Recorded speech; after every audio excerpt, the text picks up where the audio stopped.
யார் இந்த சவுக்கு சங்கர்? எதற்காக சவுக்கு சங்கர் கைது செய்யப்பட்டிருக்கிறார்? தான் உடுப்பு போடாத ஒரு போலீஸாகவே இருந்து போலீஸுக்கு ஜால்ரா போட்டுக் கொண்டிருந்த நபர் யார்? அவர் மீது பல பெண் போலீஸ் அதிகாரிகள் காதல் வயப்பட்டிருக்கிறார்கள். தான் கைது செய்யப்படுவோம் என்று தெரிந்த ஒரு நபர் கையில கஞ்சா வச்சு சுற்றுவாரா? ஆக போலீஸ்ல இருக்கக்கூடிய 2 பிரிவுகளுக்கு இருக்கக்கூடிய சண்டை, அந்த சண்டையில ஒரு பிரிவை சார்ந்தவர் தற்பொழுது கைது செய்யப்பட்டிருக்கிறார், சிறையில் அடைக்கப்பட்டிருக்கிறார், கை உடைக்கப்பட்டிருக்கிறது. இந்த யூடியூப் எல்லாம் ஒடுக்குவதற்காக சட்ட திருத்தம் வரைவு மசோதா தயாராக இருக்கிறது. இது ஏதோ சவுக்கு சங்கருக்கு ஆதரவான பதிவு அல்ல. ஒரு போலீஸின் நடவடிக்கைகளை கேள்விக்குள்ளாக்குகிறார், அவதூறு பரப்புகிறார் என்று ஒரு கருத்தை சொல்லி ஒரு யூடியூப்ல பேட்டி கொடுத்தவரை கைது செய்ய முடியும் என்பதை நிரூபித்திருக்கிறது தமிழ்நாடு அரசு. யார் இந்த சவுக்கு சங்கர்? எதற்காக சவுக்கு சங்கர் கைது செய்யப்பட்டிருக்கிறார்? அடுத்து ரெட்பிக்ஸ் சேனலுடைய தலைமைச் செய்தியாளராக இருக்கக்கூடிய ஃபெலிக்ஸ் கைது செய்யப்பட போவதாகவும் கைது செய்ய வேண்டும் என்று கூட பலரும் சொல்லிக் கொண்டிருக்கிறார்கள். இது தொடர்பாக உண்மை நிலை என்ன என்பதை பற்றி நாம் விவாதிக்க வேண்டும், தெரிந்து கொள்ள வேண்டும், மிகவும் முக்கியம்.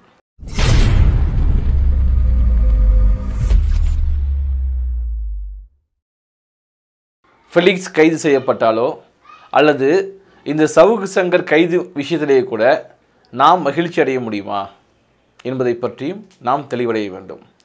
முதலில் சவுக்கு சங்கர் யார்? சவுக்கு சங்கர் ஒரு போலீஸ் உளவாளி. ஆம், இந்த சவுக்கு சங்கர் முன்னொரு காலத்தில் போலீஸில் வேலை செஞ்சார், ஒரு கிளர்க்காக வேலை செஞ்சவர். அங்கே சில மோசடிகள் செய்து அதன் காரணமாக அவர் சஸ்பென்ஷன் செய்யப்பட்டார். சமீப காலத்தில் தான் அவர் மொத்தமாக பணியிலிருந்து நீக்கம் செய்யப்பட்டிருக்கிறார். இந்த சவுக்கு சங்கர் யார் அப்படிங்கிறத பற்றி இன்னும் நம்ம தெரிஞ்சுக்கணும்னா, இப்பொழுதெல்லாம் மக்கள் பிரச்சனைகளின் மீது இந்த சவுக்கு சங்கர் கருத்து எப்படி இருக்கிறது என்பதை பற்றி பார்க்கணும். மக்களுக்கு எதிரான கருத்துக்களை தான் அவர் பேசியிருக்கிறார். போலீஸ் இப்பொழுதெல்லாம் அராஜகமாக துப்பாக்கிச்சூடு, தடியடி, பொய் வழக்குகள் போட்டு பலரையும் கைது செய்த போதெல்லாம் இந்த சவுக்கு சங்கர் யாருக்கு ஆதரவாக செயல்பட்டார் என்பது அதைவிட மிக முக்கியம். குறிப்பாக தூத்துக்குடி துப்பாக்கிச்சூடு வழக்கை பற்றி நாம் கேள்விப்பட்டிருப்போம். நாமெல்லாம் அதை தூத்துக்குடி சதி வழக்கு என்று நாம் சொல்கிறோம். அதாவது வேதாந்தா என்ற ஒரு கார்ப்பரேட் நிறுவனத்துக்கு ஆதரவாக தமிழ்நாடு அரசின் போலீஸு தூய காற்று, தூய நீர், தூய நிலம் வேண்டும் என்று போராடிய ஒரே காரணத்துக்காக அவர்கள் மீது சொல்லொன்னா அடக்குமுறையில் கட்டவிழ்த்து விடப்பட்டது. சுமார் 13 பேர் சம்பவ இடத்திலேயே போலீசார் துப்பாக்கியால் சுடப்பட்டு செத்து போனார்கள். ஸ்னோலின் என்ற 15 வயது சிறுமி வாயிலே சுடப்பட்டு இறந்து போனார். இதையெல்லாம் ஆதரித்த நபர் தான் இந்த கேடுகெட்ட சவுக்கு சங்கர். ஏன் திமுக அரசு ஆட்சிக்கு வந்த பிறகு கள்ளக்குறிச்சி மாவட்டம் கனியாமூரிலே அந்த சக்தி மெட்ரிகுலேஷன் பள்ளியிலே மர்மமான முறையில் இறந்து போன அந்த ஸ்ரீமதி குடும்பத்தையே அவமானப்படுத்தி கேவலப்படுத்தி பேசியவர் இந்த சவுக்கு சங்கர். நாம் ஒன்றை தெரிந்து கொள்ள வேண்டும். தூத்துக்குடி சம்பவத்துக்காகவும் அதிலே அந்த மக்களை அவமானப்படுத்தி இழிவுபடுத்தி பேசியதற்காக இந்த சவுக்கு சங்கர் கைது செய்யப்படவில்லை. கள்ளக்குறிச்சியிலே மர்மமான முறையில் இறந்து போன அந்த ஸ்ரீமதியின் மரணத்தையும் குடும்பத்தையும் இழிவுபடுத்தியதற்காக இந்த சவுக்கு சங்கர் இப்போது கைது செய்யப்படவில்லை. அப்பொழுதெல்லாம் தான் உடுப்பு போடாத ஒரு போலீஸாகவே இருந்து போலீஸுக்கு ஜால்ரா போட்டுக் கொண்டிருந்த நபர் யார்? இந்த சவுக்கு சங்கர். அப்படிப்பட்ட சவுக்கு சங்கர் ஏன் கைது செய்யப்பட்டிருக்கிறார் இப்போது?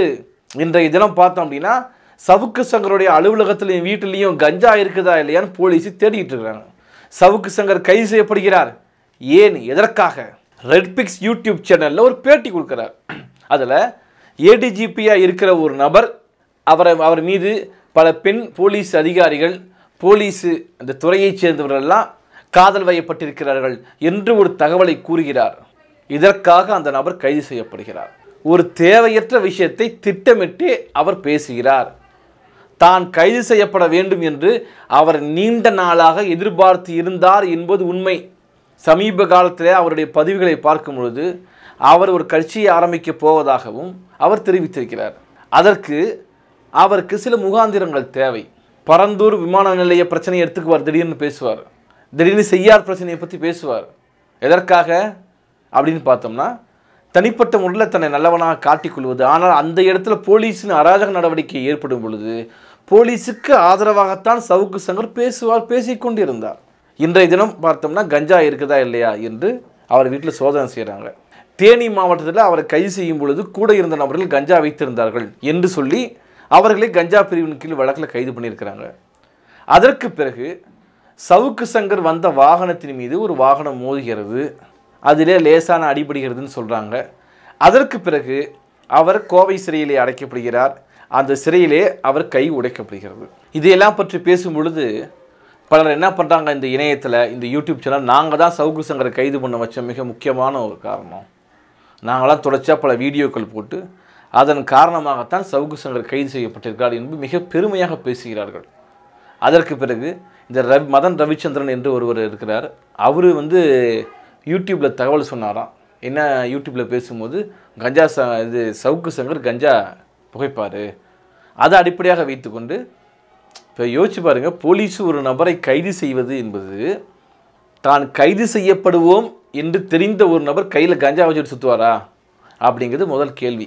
சவுக்கு சங்கர் அரசியல் ரீதியாக சமூக ரீதியாக இந்த மக்களுக்கு போலீஸ் உளவாளி வேலையை பார்த்தவர் என்பது எந்த மாற்று கருத்தும் இல்லை. ஆனால் மக்கள் விரோத கருத்துக்களை கூறிக்கொண்டிருக்கும் பொழுது இந்த சவுக்கு சங்கர் கைது செய்யப்படவில்லை என்பது மிக மிக முக்கியம். எப்போது கைது செய்யப்பட்டிருக்கிறார்? இந்த போலீஸ் துறையிலேயே முக்கியமான பொறுப்புகள் இருக்கக்கூடிய நபர்கள், அவர்களுக்கு எதிராக பேசும்பொழுது இந்த நபர் கைது செய்யப்பட்டிருக்கிறார். இந்த கிருமி அப்படின்னு ஒரு படம் பார்த்துருப்பீங்கன்னு நினைக்கிறேன். அந்த படத்தில் சார்லி ஆகட்டும், அந்த படத்தோட கதாநாயகன் ஒருத்தர் இருப்பார், அவராகட்டும், இவங்கெல்லாம் போலீஸுக்கு உளவாளி வேலை பார்ப்பாங்க. ஒரு கட்டத்தில் ஒரு இன்ஸ்பெக்டருக்கு ஆதரவாக இன்னொரு இன்ஸ்பெக்டருக்கு எதிராகவே இவர்கள் துப்பு கொடுப்பார்கள். ஒரு கட்டத்தில் 2 இன்ஸ்பெக்டர் ஒன்று சேர்ந்த பிறகு அவர்கள் இந்த கதாநாயகனை கொள்வதற்கு 2 பேர் சேர்ந்து ஆள் அனுப்புவாங்க. அதை போன்றதொரு சம்பவம் இது. அப்போ போலீஸ் துறையிலே இருக்கக்கூடிய முக்கியமான பொறுப்புகள் இருக்கக்கூடிய ஒரு பிரிவாகவும், அந்த முக்கியமான பொறுப்புக்கு வர துடிப்பவர்கள் இன்னொரு பிரிவாகவும் ஒவ்வொரு ஆட்சி காலத்திலும் எப்போதும் இருப்பார்கள். அப்போ ஏற்கனவே முக்கியமான தற்பொழுது பொறுப்புகள் இருக்கக்கூடிய கீ போஸ்டில் இருக்கக்கூடிய நபர்களுடைய பிரதிநிதிக்கு எதிரான நபர்களுடைய கருத்துக்களை இவர் பேசிக்கொண்டிருக்கிறார்.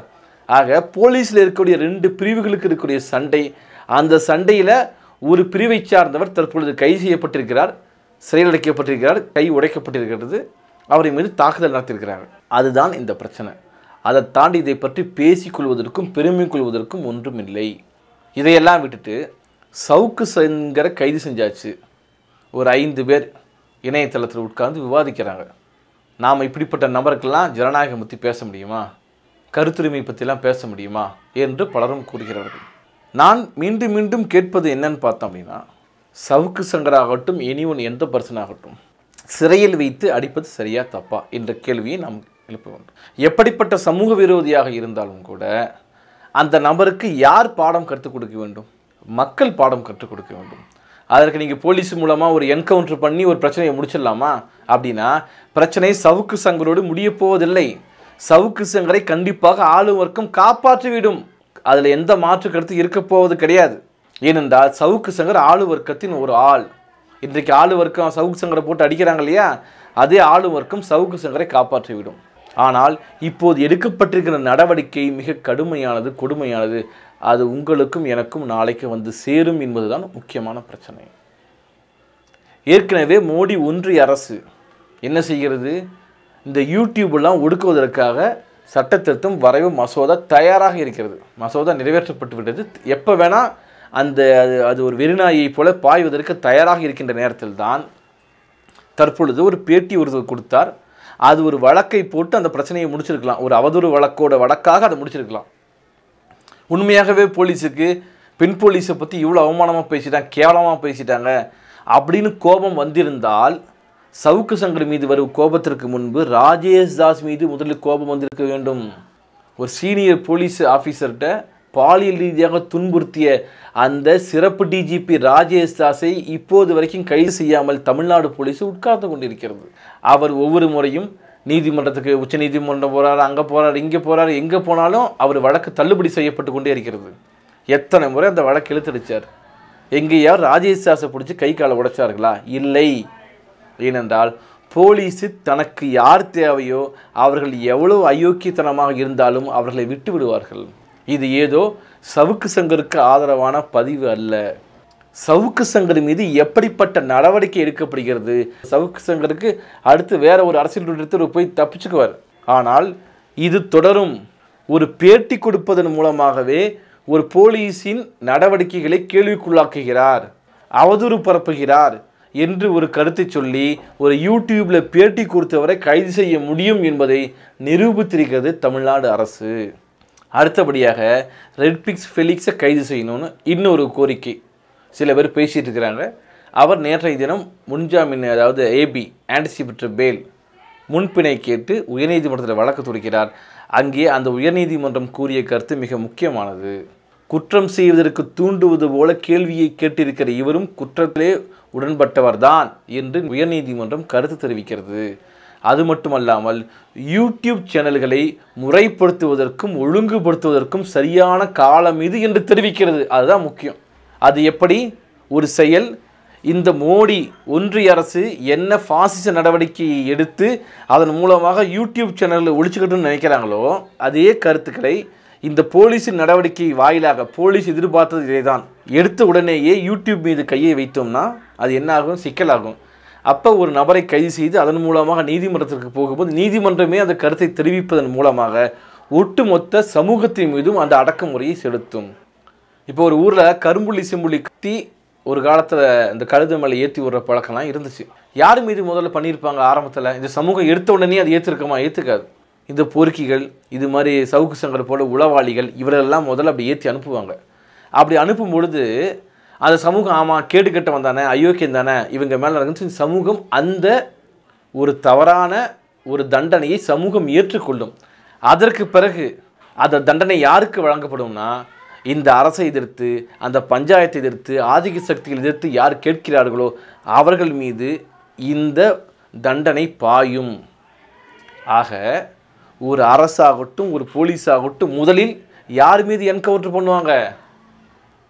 யாரை முதல்ல கைது செய்வாங்க? யார் மீது கை காலை உடைப்பாங்க, நடவடிக்கை எடுப்பாங்க? யோசிச்சு பாருங்கள். பைக் ரேஸில் வேகமாக போகிற பசங்க கீழே விழுந்து பாத்ரூமில் தடுக்கி விழுந்தார்கள், கால் உடைந்து விட்டது அப்படின்னு சொல்லும்போது பார்க்குறவங்களுக்கு புரிஞ்சு ஆமாம் இந்த பசங்க கை கால் உடைக்கிறது சரிதான் என்று பேசினார்கள். ஆனால் இன்றைக்கு கைது செய்யப்படுகின்ற பலருமே கை கால்கள் உடைக்கப்படுகிறார்கள். அண்மையில் கூட நேற்றைய முன்தினம் ஒரு அம்மா வழக்கு பதிவு செஞ்சுருக்கிறாங்க. வெங்கடேசன் என்று சொல்லக்கூடிய நபர், அவர் இந்த டாஸ்மாக் பாரில் விற்பனையாளராக பணியாற்றி கொண்டிருக்கிறார். அவரை போலீஸ் அடித்து கொன்று விட்டது.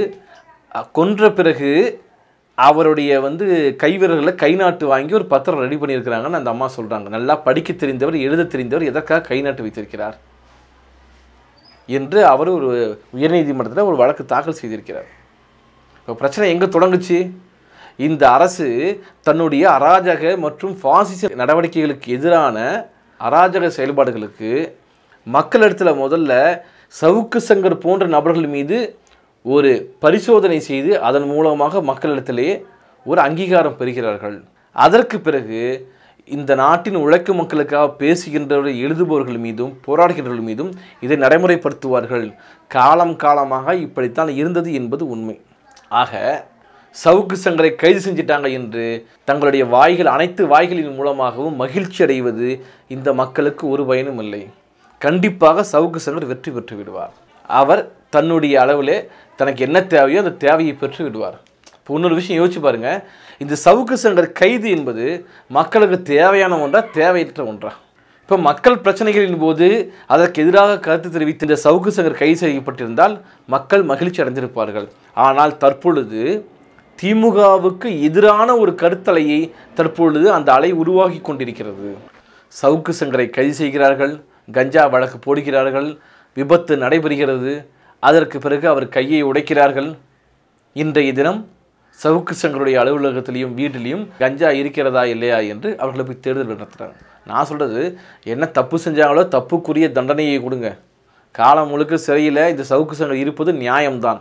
இப்போது பேசியதற்காக மட்டுமல்ல, இது நாள் வரை இந்த மக்களுக்கு எதிராக அவர் பேசியதற்காக. ஆனால் இல்லாத வழக்குகளை போடுவது என்பது இந்த நபருக்கு விடுதலையாகி விடுவார்.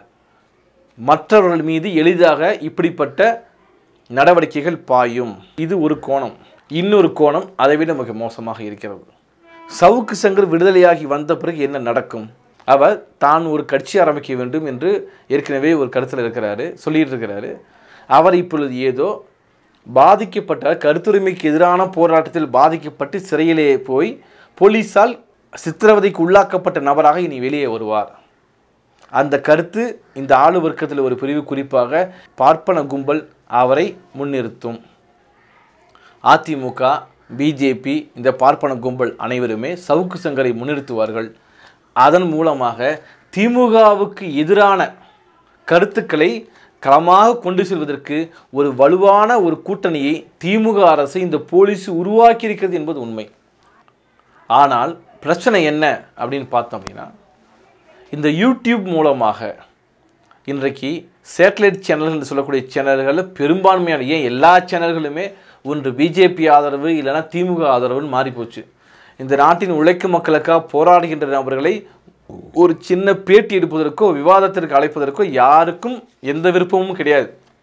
மாறாக அவர்கள் முழுக்க முழுக்க ஆளு வர்க்கத்துக்கு கூஜா தூக்குகின்ற வேலையை செய்கிறார்கள். செய்யாறு பிரச்சனையாகட்டும் இல்லை பரந்தூர் பிரச்சனையாகட்டும், இதெல்லாம் பேசி கொண்டிருப்பவர்கள் இந்த யூடியூப்கள் தான். ஆக இந்த யூடியூப் சேனல்களை ஒழித்து கட்டுவது என்பது மோடி என்ன செய்கிறாரோ அதையே தமிழ்நாடு அரசு தற்பொழுது செய்து கொண்டிருக்கிறது என்பது உண்மை. ஆக சவுக்கு சங்கர் காப்பாற்றப்பட்டு விடுவார். இந்த நாட்டின் உழைக்கும் மக்களுக்காக பேசுகின்றவர்கள், போராடுகின்றவர்கள், அதாவது இந்த சவுக்கு சங்கர் மீதான சட்டவிரோத நடவடிக்கைகளுக்காக நாம் அகமகிழ்ந்து உட்கார்ந்து கொண்டிருந்தால் பாதிக்கப்பட போவது இந்த நாட்டு மக்களும் அந்த நாட்டு மக்களுக்காக போராடுகின்றவர்கள் தான். ஆகவே சவுக்கு சங்கர் என்பவர் போலீஸ் உளவாளி, அதில் எந்த மாற்று கருத்தும் இல்லை. ஆனால் எப்படிப்பட்ட உளவாளியாக இருந்தாலும், எப்படிப்பட்ட மோசமான ஒரு நபராக இருந்தாலும், அந்த நபர் மீது சித்திரவதையோ தேவையற்ற பொய் வழக்குகள் போடுவது என்பது தவறு. அது கண்டிப்பாக திமுகவுக்கு எதிரான ஒரு கருத்தைத்தான் உருவாக்கி இருக்கிறது என்பது உண்மை.